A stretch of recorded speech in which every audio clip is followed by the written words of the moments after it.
IIT Bombay से एक किस्सा सुनाता हूँ आज आप लोग को। इंजीनियरिंग ड्राइंग का एक लेक्चर था। तब प्रॉफ ने एक बहुत गंभीर बात बोल दी जो आई थॉट कि आज आप लोग के सबके साथ शेयर करना चाहिए, and even JEE Mains is down the corner. तो कहते हैं, work not as much as possible but as better as possible. ये एक माइंडसेट में अपन बहुत लोग बहुत डिस्टर्ब रहते हैं कई बार, क्योंकि we have plenty of things to do and काफ़ी ज़्यादा बैकलॉग भी हमारे पास रह गया होगा। तो डोंट रन बिहाइंड दिस कि यार ये भी करना है, वो भी करना है, ये सब करना है। इस उलझन में मत पड़िए। जस्ट सिट कामली, पीसफुली। एक आप चार्ट पूरा बनाइए कि क्या क्या चीज़ें हमारी करनी रह गई है, कौन से टॉपिक्स रह गए। Then systematically plan, strategise and make a achievable practical target कि आज से जेई मेंस तक मेरे 15 दिन बचे हैं या 10 दिन बचे हैं, किन चैप्टर्स को किया जा सकता है। Don't remain in a pseudo misconception कि यार सब हो जाएगा, सब हो जाएगा। That kind of fairy tale mindset is actually helpful never. Therefore मैं आपको कहूँगा, जितना भी आपके पास कम टाइम बचा है, maximise that in your efficiency rather than हाथ पाँव मारने की यार ये भी कर लेता हूँ, वो भी कर लेता हूँ। Therefore minimize the number of things that you are going to do and give your 200% in them. Therefore अगर कोई चैप्टर पूरा 100% छोड़ दिया है, this is definitely not the time to have a glance on it, क्योंकि this will cause two problems. दो problem आपको ये फेस होगी। फर्स्ट, डिप्रेशन या फियर ऑफ मिसिंग आउट, या यार ये तो मैंने पढ़ा नहीं, यार इसमें तो कुछ नहीं आ रहा, ये काइंड ऑफ एक डिस्टर्बेंस माइंड में क्रिएट होगा।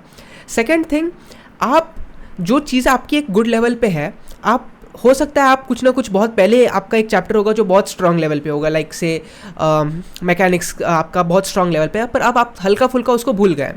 तो rather than starting a new topic completely, वो मैकेनिक्स वाले चैप्टर में जहाँ आप हल्का हल्का भूल रहे हैं, उस चैप्टर को जाके विजिट कीजिए और उसमें जो भी क्रिटिकल चीज़ें थी उसको एक बार वापस से रिवाइज कर लीजिए। तो आपकी जो स्ट्रेंथ एक टाइम पे थी वो अभी भी स्ट्रेंथ बरकरार है।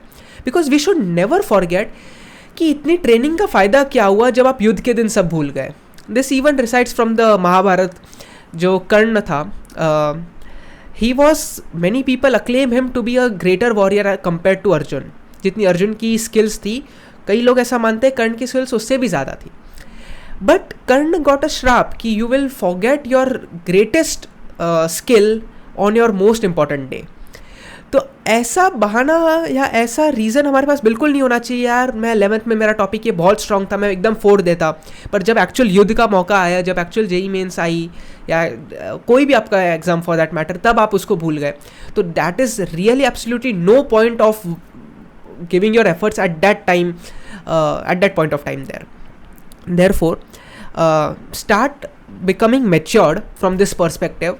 आप कुछ चीज़ें छोड़ दोगे, कोई दिक्कत नहीं है उसमें, क्योंकि ये हमेशा हमें थोड़ा दिमाग में खटका होता है कि यार ये छोड़ दूंगा तो कैसे, ये भी कर लूँ, वो भी कर लूँ, इसमें आपका ही लॉस होगा।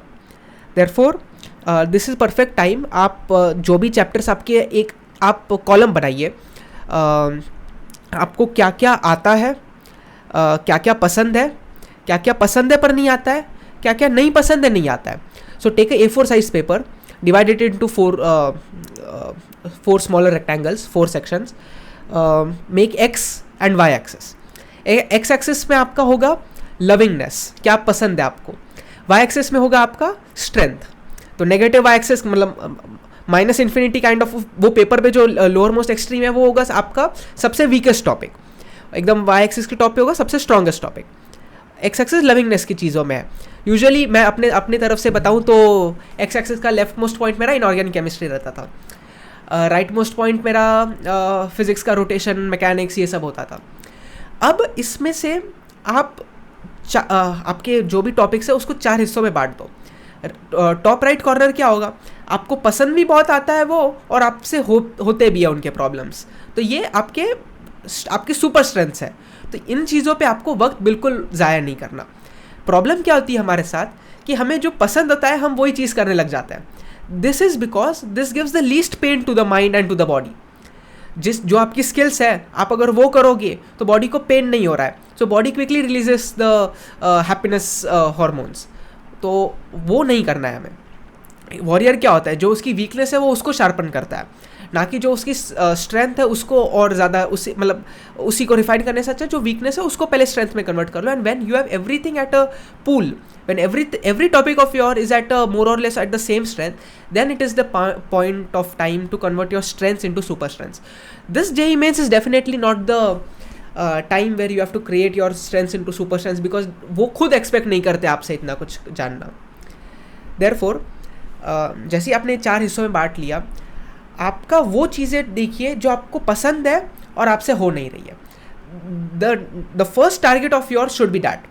उसके बाद जाइए जो आपको नहीं पसंद है पर आपकी स्ट्रेंथ है काइंड ऑफ, जैसे इनऑर्गेनिक केमिस्ट्री हो गया. There has been some changes in the syllabus from this year onwards, but otherwise कुछ चैप्टर्स ऐसे होते थे जहाँ पेन तो लगता था यार, पढ़ने में मज़ा नहीं आता था, पर एक बार आपने वो पढ़ लिया तो क्वेश्चंस डायरेक्टली इजीली सॉल्व हो जाते थे. एंड जब आप एग्जाम में मॉक टेस्ट देने बैठते हैं और आप देखते हैं कि यार एक फिजिक्स का प्रॉब्लम करने में जहाँ 2 मिनट लग रहे हैं, एक मैथ्स का प्रॉब्लम करने में जहाँ 5 मिनट लग रहे हैं, इनऑर्गेनिक का प्रॉब्लम बस 30 सेकंड्स में हो गया, तो वो हैप्पीनेस मिलती है और वो उससे आपको एक टाइम का एडवांटेज मिलेगा. Because this everything is a competitive exam, it's just a race. It's a harsh reality कि we are the system is not actually testing the creative minds, the sharp minds, वो test नहीं कर रहे हैं. Everyone is testing in this competitive time bound exams की कौन सबसे ज़्यादा जल्दी से हमारे एग्ज़ाम के साथ अडॉप्ट हो सकता है. So since it's a harsh reality and we are a players in this game, we definitely have to abide by the games and definitely have to win this game because हम इस game में उतरे हैं. So I'll with this advice of mine I'll just wrap this video off, but I'll definitely bring many more such guidance videos जो मैंने मेरे time पे जो गलतियाँ की थी या जो मैंने मेरे टाइम पे सीखा था या दोस्तों से सीखा था या in general इस JEE के इस यात्रा से जो एक्सपीरियंस गेन किया. I'll definitely come and share with you regarding those and many more जो सक्सेस स्टोरीज़ रही है इन द कैंपस. जब मैं देखता हूँ कई दोस्तों से बात करता हूँ IIT बॉम्बे में, year many different kind of really motivating stories. कोई जिसने 11th में कहीं नहीं किया था, जिसने सिर्फ 12th में स्टार्ट किया, या जिसने 12th तक ही नहीं किया था, उसने ड्रॉप ईयर में जब JEE का पूरा स्टार्ट किया है and he came to IIT Bombay.